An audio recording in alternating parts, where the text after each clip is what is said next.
पत्नी नीलम ने कहा, अजी सामान ले आए आप? हाँ हाँ, ले आया हूँ। यह सुनकर बिरजू ने नीलम को थैला पकड़ा दिया। नीलम ने जब सामान देखा तो कहा, जी इसमें तो बहुत थोड़ा सामान है। मुझे पता है, पर जितने पैसे थे सबका सामान ले आया हूँ। इस तरह हमारा गुजारा कैसे हो पाएगा जी? आपको तो पता ही है हम लोग कितने मुश्किलों से गुजारा करते हैं। हाँ हाँ, मुझे पता है, पर क्या करूँ, कुछ समझ नहीं आता है। इतनी मेहनत करता हूँ, फिर भी मेहनत का फल नहीं मिल रहा। आप परेशान न होइए, आप कोई और काम देख ले। मैंने कई बार काम तलाशने की कोशिश की, पर किसी ने भी मुझे काम नहीं दिया। यह सुनकर नीलम भी काफी ज्यादा परेशान हुई। इस पर बिरजू ने कहा, अच्छा, तो मैं फिर से जा रहा हूँ जंगल में। अरे आप मत जाइए, कल चले जाना, वैसे भी शाम होने वाली है जी। ठीक है, अगर तुम कह रही हो तो कल चला जाता हूँ। इसके बाद बिरजू गांव में घूमने के लिए निकल गया। तभी उसे एक आदमी मिला और उसने कहा, कहाँ जा रहे हो भैया, और क्या हाल चाल है? क्या बताऊं भैया, तुम्हें तो पता ही है लकड़ियां काट कर कैसे गुजारा होता है। हाँ भैया, सही कह रहे हो। वैसे भी अब आसपास के जंगलों में इतनी अच्छी लकड़ियां भी नहीं है। इसके लिए तो जंगल के अंदर जाना पड़ेगा। पर जंगल के अंदर तो बहुत सारे जंगली जानवर होंगे। हाँ, जंगली जानवर तो होंगे, पर अब वही अच्छी लकड़ियां मिलेगी। यह सुनकर बिरजू काफी ज्यादा परेशान हो गया, क्योंकि वह आदमी बिल्कुल ठीक कह रहा था। जंगल के किनारे की सारी लकड़ियां कट चुकी थी। अब अंदर ही लकड़ियां अच्छी बची हुई थी। अगली सुबह ही बिरजू कुल्हाड़ी लेकर जंगल की तरफ निकल गया। जंगल में आने के बाद बिरजू ने कहा, अरे, यहाँ पर तो लकड़ियां ही नहीं है। वो आदमी सही कह रहा था, जंगल के अंदर ही जाना पड़ेगा। पर जंगल के अंदर जाना क्या सही रहेगा? क्योंकि वहाँ पर तो बहुत सारे जंगली जानवर होंगे जो काफी खतरनाक होंगे। बिरजू जंगल के बाहर ही खड़ा सोचता रहा और फिर उसने कहा, अगर जंगल के अंदर नहीं गया तो आज मैं अपने घर पैसे नहीं ले जा पाऊंगा, और वैसे भी अगर पैसे नहीं होंगे तो फिर गुजारा कैसे होगा? यही सोचकर बिरजू जंगल के अंदर चला गया। थोड़े अंदर जाने के बाद उसने इधर उधर पेड़ देखे, पर उसे कोई भी अच्छा पेड़ दिखाई नहीं दिया। अरे, यहाँ पर भी कोई मजबूत पेड़ दिखाई नहीं दे रहा है जिससे मैं लकड़ियां काट कर ले जाऊं। लगता है और अंदर जाना पड़ेगा।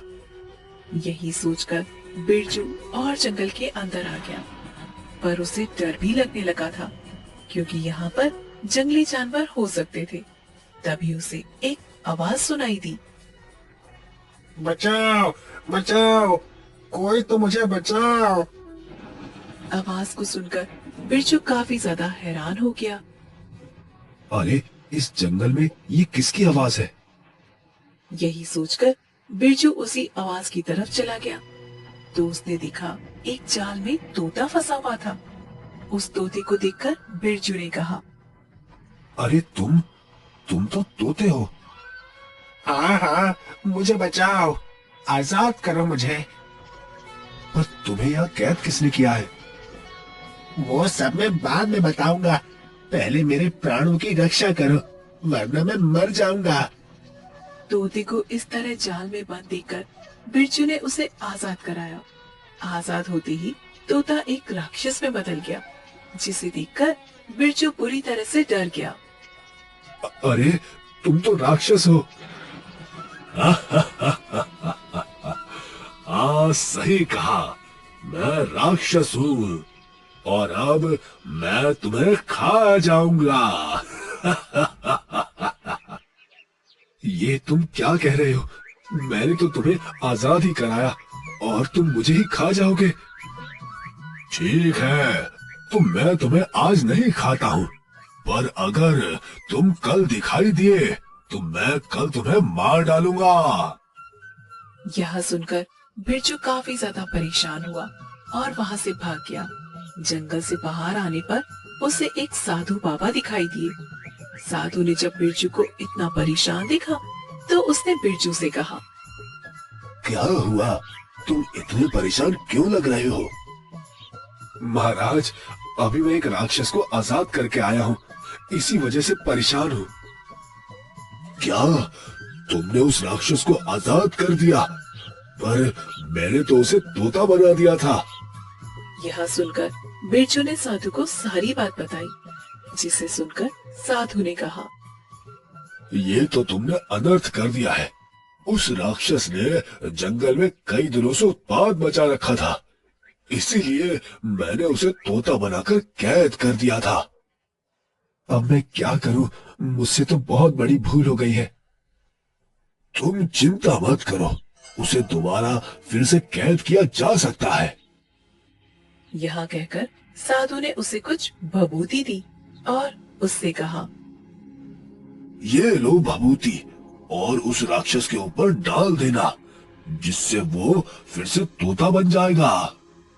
यह सुनकर बिरजू काफी ज्यादा खुश हुआ और अपने घर आ गया। अगले दिन वह फिर से उसी जंगल में गया।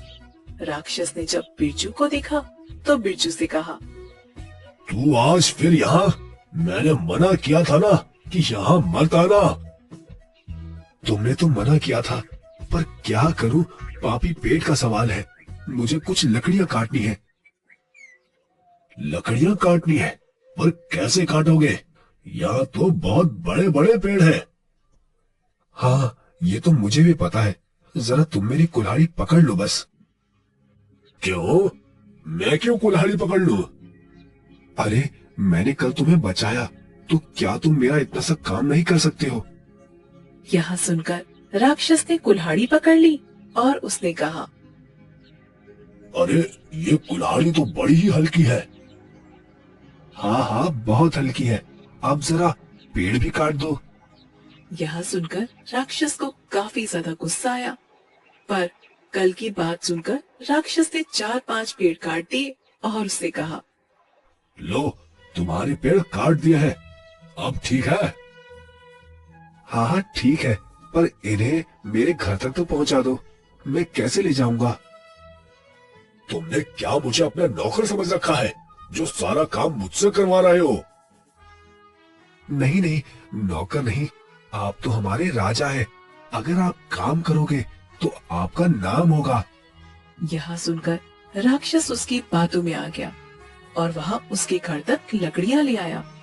जब उसकी पत्नी ने राक्षस को देखा तो वह बुरी तरह से घबरा गई और बोली, आजी, आजी, ये तो राक्षस है जी। मुझे पता है, पर तुम डरो मत। इसके बाद राक्षस ने कहा, अच्छा, तो मैं जाता हूँ, कल दिखाई मत दे जाना जंगल में। यह कहकर राक्षस वहां से चला गया। राक्षस के जाने के बाद नीलम ने अपने पति बिरजू से कहा, जी, यह राक्षस कहाँ से आ गया और आप इसके साथ? जी, मुझे तो कुछ भी समझ में नहीं आ रहा है। आप इस राक्षस के साथ कुछ बोलिए जी। तुम परेशान मत हो, ये राक्षस हमें कुछ नहीं करेगा। ऐसे कैसे नहीं करेगा? राक्षस बहुत ही खतरनाक है। आपने देखा नहीं, वह कितना गुस्से वाला लग रहा था। हाँ हाँ, मुझे पता है, पर तुम परेशान मत हो, कुछ नहीं होगा। चलो, मैं लकड़ियों को काटकर बाजार में बेच देता हूँ। आज से हम लोग अमीर हो जाएंगे। क्या? अमीर हो जाएंगे? पर कैसे? क्योंकि अब रोजाना यही राक्षस लकड़ियां काटकर लाया करेगा। राक्षस लकड़ियां काट कर लाएगा? मुझे तो यकीन ही नहीं हो रहा जी। ये सब क्या बहकी बहकी बातें कर रहे हैं आप? इसके बाद बिरजू ने लकड़ियां काटी और बाजार में बेच आया। आज उसे काफी अच्छे पैसे मिले, जिससे वह घर का सारा राशन ले आया, जिसे देखकर नीलम काफी ज्यादा खुश हुई। जी, आज पहली बार घर में इतना सारा राशन आया है। मैं बहुत खुश हूँ जी, बहुत खुश हूँ मैं। हाँ, पहली बार नहीं, अब तो आता ही रहेगा। तुम चिंता मत करो। अगली सुबह बिरजू फिर से जंगल में आ गया। जंगल में आने के बाद वह लकड़ियां काटने लगा। तभी राक्षस ने उसे देखा और उससे कहा, तेरी हिम्मत कैसे हुई यहाँ आने की? मना किया था ना, फिर भी चला आया। अरे वो तो मैं आपको धन्यवाद कहने के लिए आया था। धन्यवाद? पर मैं कुछ समझा नहीं। अरे मेरी पत्नी ने आपके लिए भोजन भेजा है, आप उसे ग्रहण कर लीजिए। नहीं नहीं, मैं सिर्फ मांस खाता हूँ, ना कि ये खाना। हाँ हाँ, मैंने उसे यही बताया था कि आप मांस खाते हो, पर उसने कहा कि अगर आप ये खाना खाओगे तो आपको ताकत मिलेगी। अच्छा, ऐसी बात है।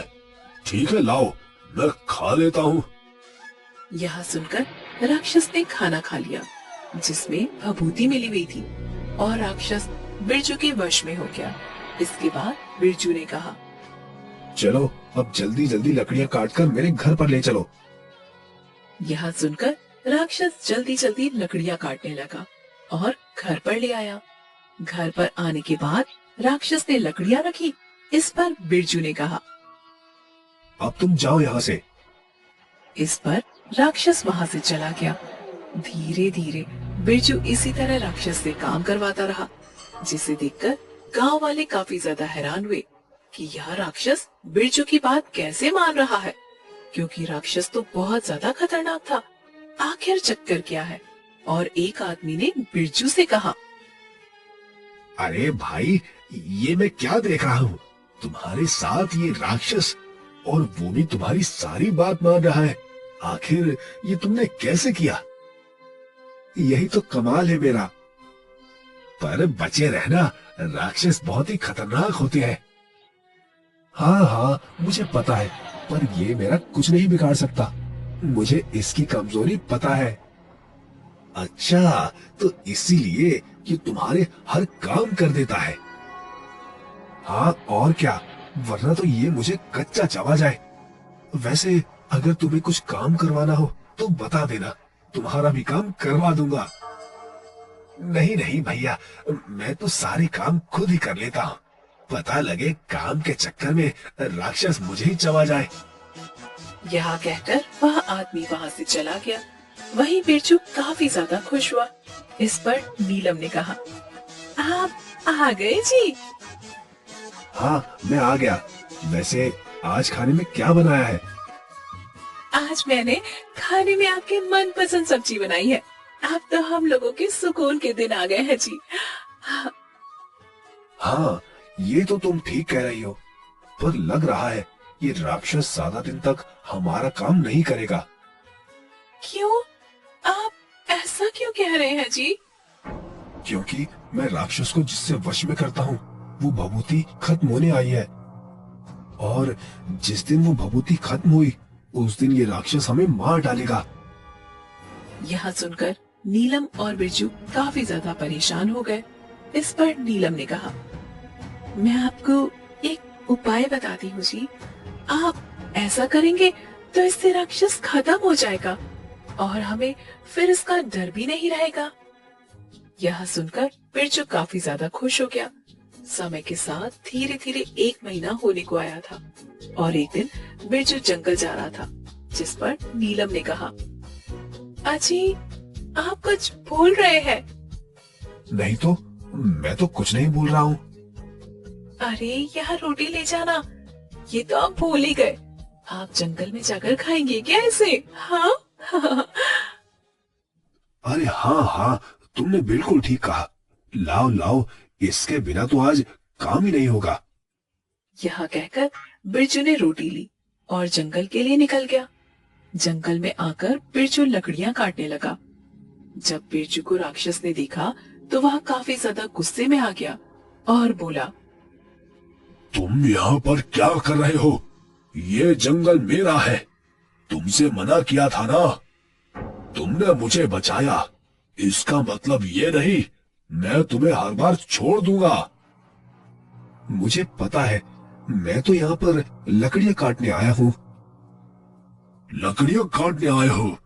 नहीं नहीं, यहाँ से तुम लकड़ियाँ नहीं ले जा सकते हो, क्योंकि अब मैं तुम्हें छोड़ूंगा नहीं। यह कहकर राक्षस बिरजू को मारने के लिए उसकी तरफ बढ़ने लगा, जिस पर बिरजू ने उसे फिर से रोटी दी और उससे कहा, लो, पहले थोड़ा खाना खा लो, जिससे तुम्हें ताकत मिल जाए। नहीं नहीं, मुझे नहीं खाना। पता नहीं इसे खाने के बाद मुझे क्या हो जाता है। अरे कुछ नहीं होता है, तुम पहले ये खाना खा लो, तुम्हारे अंदर बहुत ज्यादा ताकत आ जाएगी। यह सुनकर राक्षस ने फिर से उस रोटी को खा लिया और वह बिरजू के वश में हो गया। इसके बाद बिरजू राक्षस से अपने सारे काम करवाने लगा। उसने बड़े बड़े पेड़ों को जल्दी जल्दी कटवाया और उससे कहा, चलो अब इन्हें मेरे घर पर ले चलो। इसके बाद राक्षस उन्हें घर पर ले आया। तभी अचानक उसका प्रभाव खत्म हो गया और उसने कहा, ये मैं क्या कर रहा हूँ? वो भी तुम्हारे घर के पास? तुमने मेरे साथ क्या किया? जल्दी बताओ, वरना मैं तुम्हें छोड़ूंगा नहीं। कुछ नहीं किया मैंने, पर अब मैं करूंगा। ये तुम क्या बकवास कर रहे हो? मैं तुम्हें छोड़ूंगा नहीं। यह कहकर राक्षस बिरजू को मारने के लिए आगे आया। तभी बिरजू ने भभूति को राक्षस के ऊपर डाल दिया, जिससे राक्षस फिर से तोता में बदल गया। यह देखकर बिरजू काफी ज्यादा खुश हुआ और उससे बोला, अब तुम इसी तरह तोते के रूप में भटको, तुम्हारा यही दंड है। नहीं नहीं, मुझे आजाद करो, वरना मैं तुम्हें छोड़ूंगा नहीं। नहीं, अब तुम मेरा कुछ भी नहीं बिगाड़ सकते हो। अब जाओ यहाँ से, ऐसे ही घूमना, तब तुम्हें पता लगेगा दूसरों को दर्द देने में कैसी पीड़ा महसूस होती है। यह सुनकर राक्षस वहाँ से तोता बनकर उड़ गया और अब बिरजू और उसकी पत्नी नीलम काफी ज्यादा खुश थे और अब बिरजू आराम से पहले की तरह